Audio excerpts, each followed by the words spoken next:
साथियों, आपको पता है कि हर सेंटेंस का दो पार्ट होता है। एक पार्ट होता है सब्जेक्ट और एक पार्ट होता है प्रेडिकेट।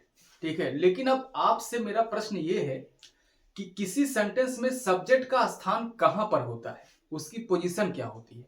ठीक है, what is the position of subject. क्या सब्जेक्ट जो है किसी सेंटेंस के स्टार्ट में होता है, किसी सेंटेंस के मिडिल में होता है, या किसी सेंटेंस के लास्ट में होता है। ठीक है, ये मेरा आपसे प्रश्न है। और मुझे ये भी पता है कि आप लोगों का उत्तर लगभग 99%, ठीक है, आपका आंसर यही होगा कि सर हर सेंटेंस में जो है सब्जेक्ट का स्थान सबसे पहले होता है, यानी कि स्टार्ट में ही होता है।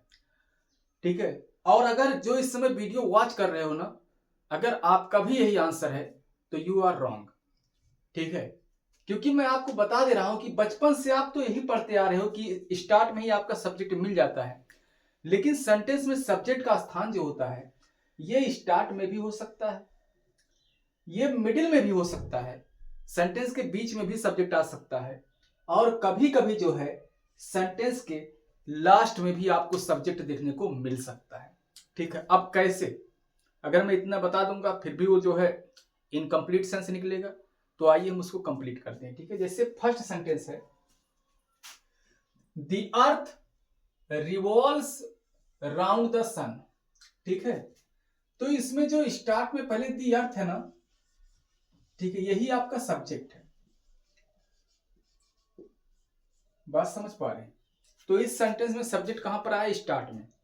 लेकिन दूसरा है a barking sound the shepherd hears. ठीक है, तो अब यहां पर जो आपको द शेफर्ड दिखाई पड़ रहा है ना, तो ये द शेफर्ड जो है इस सेंटेंस का सब्जेक्ट है, क्योंकि यहां पर किसकी बात की जा रही है, तो इसमें शेफर्ड की बात की जा रही है। ठीक है, गड़ेरिया, और इसके बारे में जो कुछ बताया जा रहा है वो दैट इज प्रेडिकेट। जैसे आपका ए बार्किंग साउंड हो गया, हियर्स हो गया, ठीक है, ये प्रेडिकेट, लेकिन आपका सब्जेक्ट क्या है, द शेफर्ड, क्योंकि बात ही शेफर्ड के बारे में हो रही है, और जिसके बारे में बात हो वही सब्जेक्ट होता है। तो इसका मतलब आपका यहाँ पर सब्जेक्ट मिलता है और इसकी पोजीशन कहां पर है, बीच में है। ठीक है, एंड एट द लास्ट और थर्ड। ठीक है, on the top of the hill lives a hermit. इसका पूरा अर्थ होगा कि पहाड़ी की उच्च चोटी पर जो है एक हर्मिट, एक साधु रहता है।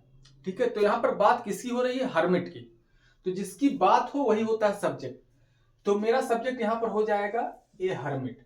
ठीक है, और हम देख रहे हैं कि इसकी पोजीशन जो है सेंटेंस के लास्ट में है। ठीक है, अब यहां से आप खुद ही देख सकते हो कि मैंने तीन सेंटेंस तीन प्रकार के लिए हैं, और हर तीनों सेंटेंस में जो है सब्जेक्ट की पोजीशन जो है अलग अलग है।